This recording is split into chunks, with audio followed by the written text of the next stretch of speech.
El carcinoma orofaríngeo debemos tener en cuenta siempre los tipos, la etiología, la asociación con el virus del papiloma humano, en la etiopatogenia y el pronóstico, abordaje diagnóstico y terapéutico y su seguimiento. El carcinoma orofaríngeo representa el 5% de los tumores de cabeza y cuello. Predominan hombres con edades entre 55 y 65 años. La mayor incidencia se ve en la población occidental y europea. Y su histología más habitual es el carcinoma epidermoide. La localización más frecuente es la amígdala palatina. Generalmente se diagnostican en etapas avanzadas, siendo su pronóstico bastante desalentador. La magnitud del riesgo es proporcional a la intensidad de la exposición. Entre los factores de riesgo incluyen tabaquismo, alcohol, infección por virus del papiloma humano, antecedentes personales de cáncer de cabeza y cuello, siendo el riesgo de un segundo tumor primario en pacientes con antecedentes de cáncer de tubo aerodigestivo superior del 3 al 7% por año. Bebidas calientes y otros factores como dietas pobres en vitamina A y C o higiene bucal deficiente. La mayoría de los cánceres de orofaringe, alrededor del 95%, son carcinomas de células escamosas. Otros tipos pueden ser carcinomas in situ o carcinomas invasivos. También pueden clasificarse según su grado de diferenciación en bien diferenciado, moderadamente diferenciado, pobremente diferenciado e indiferenciado. El abordaje diagnóstico se basa principalmente en la historia clínica completa, el tiempo de evolución, los síntomas, al examen físico completo, la horoscopía, la palpación de ganglios cervicales, determinar su ubicación, sus dimensiones. Los pares craneales deben incluir evaluaciones neurológicas de todos los nervios craneales y al examen endoscópico, nasofibroscopía, laringoscopía indirecta, evaluar el grado de afectación anterior en las cavidades nasales y la infiltración inferior en la orofaringe y la hipofaringe. Las imágenes como la tomografía axial, coronal y sagital con contraste, que es una técnica diagnóstica estándar que permite la evaluación de extensión, afectación ósea, presencia de adenopatías. La tomografía permite valorar la extensión en la región del velo palatino, la región amigdalina, espacios periamigdalinos, región pteriomaxilar, pterigoidea, región del trígono y extensión al suelo de la boca. La tomografía informa sobre la posible extensión del tumor hacia el espacio preepiglótico o base de la lengua. PET scan, gammagrafía ósea, sirve para ver afectación ganglionar o enfermedad local avanzada T3, T4. La implicancia del virus del papiloma humano en el cáncer orofaríngeo, según la octava edición de la Asociación Americana de Cáncer, dice que desde 1990 la incidencia de cánceres de amígdala y base de la lengua, asociado con VPH, ha aumentado en un alarmante 5% por año en los Estados Unidos y en otros lugares. Actualmente, hasta el 70% está asociado a VPH, siendo los tipos 16 y 18 de VPH los más comúnmente detectados y los asociados a mayor riesgo carcinógeno. Demográficamente, el cáncer orofaringe asociado a VPH representa una nueva enfermedad que se presenta con más frecuencia en individuos más jóvenes y sanos con poca o ninguna exposición al tabaco. En el siguiente artículo se estudió la prevención del diagnóstico y tratamiento de los cánceres de cabeza y cuello asociados al virus del papiloma humano en 2018. Se encontró que a medida que pasan las décadas hay un aumento de la positividad de VPH en los carcinomas orofaringeos, lo que nos indica que este virus está cada vez más relacionado al desarrollo de estos cánceres. El siguiente artículo se estudió la prevención y el diagnóstico de los cánceres de cabeza y cuello asociados al VPH y ahí podemos observar la gráfica en donde va en aumento el carcinoma orofaríngeo con la positividad de VPH.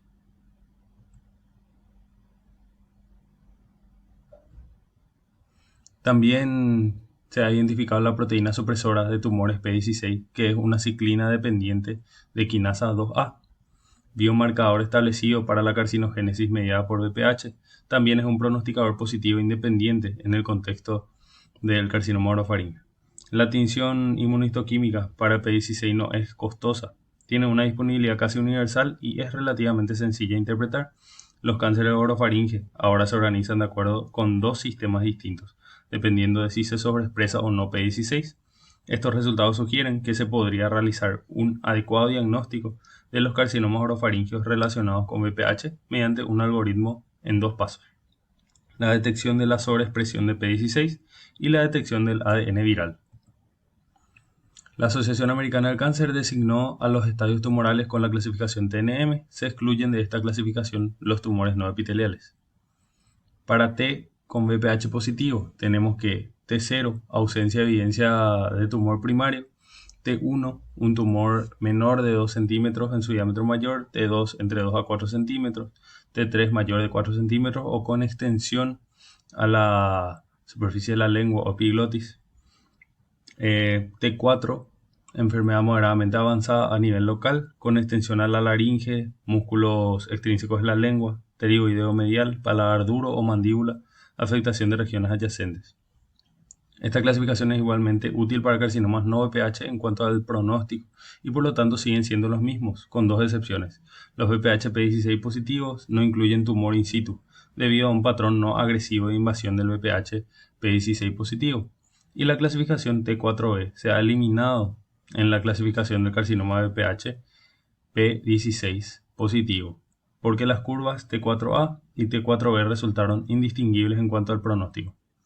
El TNM asociado a VPH P16 es igualmente aplicable a todos los pacientes con VPH P16 negativo antes del tratamiento. Con respecto a la afectación ganglionar, varía dependiendo si el paciente es portador o no del VPH. Si es portador del VPH, entonces el N0 es ausencia, N1 unilateral menor de 6 centímetros, N2 bilateral menor de 6 centímetros, N3 mayor de 6 centímetros. En pacientes no portadores de VPH se clasifica igual que el resto de los tumores de laringe, como ser N0, ausencia de afectación ganglionar; N1, un solo ganglio ipsilateral, menor o igual a 3 centímetros, sin afectación extranodal; N2A, un ganglio ipsilateral 3 a 6 centímetros sin afectación extranodal; N2B, ganglios múltiples ipsilaterales menor o igual a 6 centímetros sin afectación extranodal; N2C, ganglios bilaterales o contralaterales menor o igual a 6 centímetros sin afectación extranodal; N3A, ganglio mayor a 6 centímetros; N3B con afectación extranodal. ¿Qué significa eso? Infiltración de piel y partes blandas o tejido neural con induración de las mismas. La Academia Americana del Cáncer establece una estratificación diferente para los cánceres de células escamosas del carcinoma orofaringeo relacionados con VPH 16 positivos y para los cánceres negativos para el P16.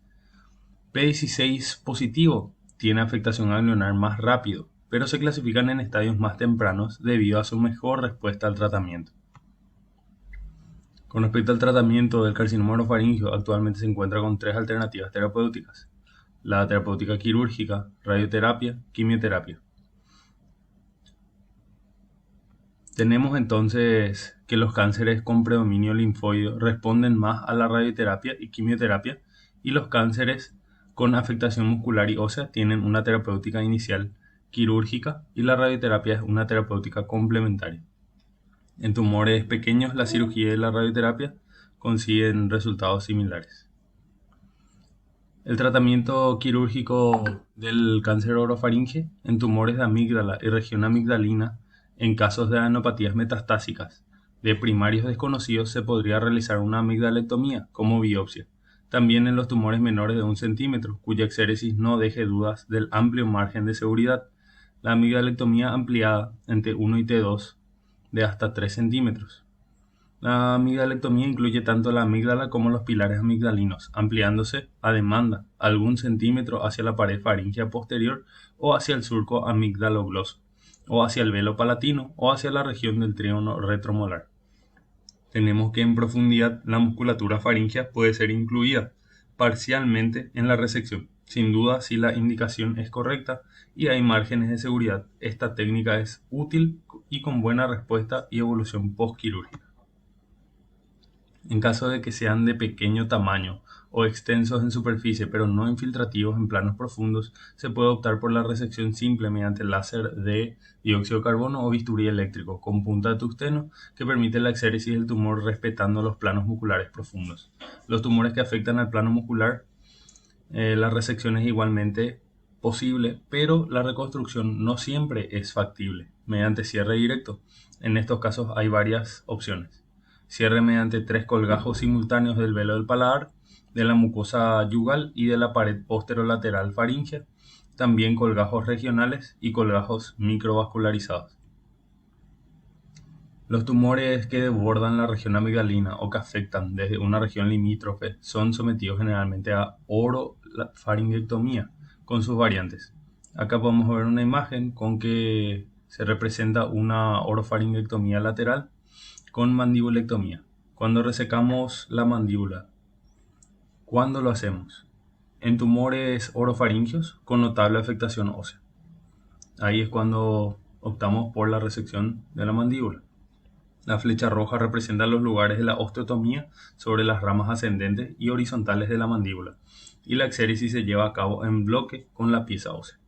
Esta es la técnica más utilizada para tumores avanzados. Otras variantes son sin mandibulectomía, mandibulotomía, con o sin mandibulectomía marginal, con mandibulotomía lateral, con mandibulectomía. Y esta imagen es una imagen de orofaringectomía lateral con mandibulectomía. No debemos olvidar que la linfofilia de estas neoplasias es importante.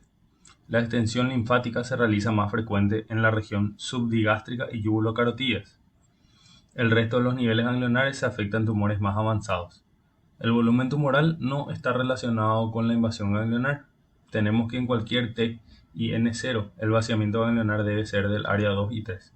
Los tumores in situ o menores a 1 centímetro y N0, la radiación y observación es lo que se prefiere, y en los que tengan N1 o superior el tratamiento debe ser preceptivo si se opta por un tratamiento quirúrgico. Se puede realizar tanto interna como externa la radioterapia. Los que son del tejido linfoideo responden mejor. Los que invaden músculo y hueso, en los tumores que invaden músculo y hueso la cirugía es de preferencia y se complementan con radioquimioterapia. Los tumores pequeños es acá en donde la cirugía y la radioterapia tienen resultados similares. En caso de tumores tempranos, el control local con radioterapia o cirugía excede el 80%.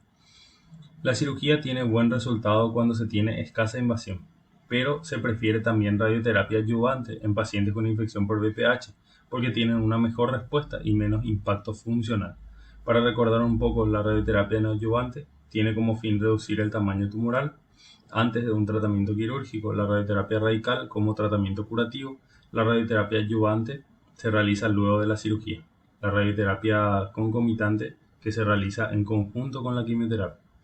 La radioterapia también se puede utilizar para las adenopatías. Previene generalmente las reoperaciones.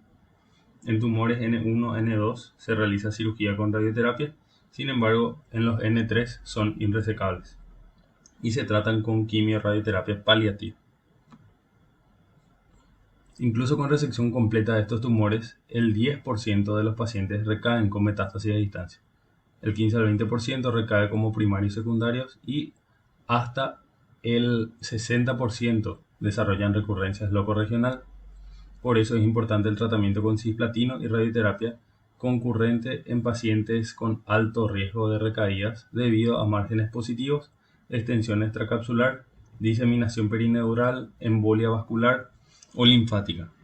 Niveles positivos en los niveles 4 o 5. Esos son los pacientes que tienen alto riesgo de recaídas. El tratamiento se asocia con 13% de disminución de una recaída, pero también se asocia a mucositis severa, ya que la toxicidad es mayor que la observada exclusivamente con la radiación. Es importante una revisión, por ende, por el odontólogo y el apoyo familiar y nutricional para reducir la interrupción del tratamiento y mejorar el pronóstico. Los tumores irresecables, como los que invaden los tiroideos, la hipofaringe, la pared lateral de la nasofaringe o la vaina carotídea, pueden lograr paliación prolongada en tratamiento con quimioterapia con cisplatino, también una radioterapia concurrente. Con respecto al seguimiento, se deben hacer revisiones periódicas para el diagnóstico precoz de recidivas ganglionares o locales, la posibilidad de desarrollar metástasis a distancia, segundo tumores de las vías aerodigestivas superiores. Esa posibilidad existe. Es por eso que los controles periódicos deben ser con tomografía con contraste, resonancias magnéticas cérvico-faciales. La tomografía con emisión de positrones presenta un papel importante útil en la valoración de respuesta local y regional al tratamiento post-radioquimioterápico y también el diagnóstico de recidivo. La tomografía con emisión de positrones a los 3 meses de iniciado el tratamiento muestra una importante capacidad de predicción de respuesta local en los estadios T4,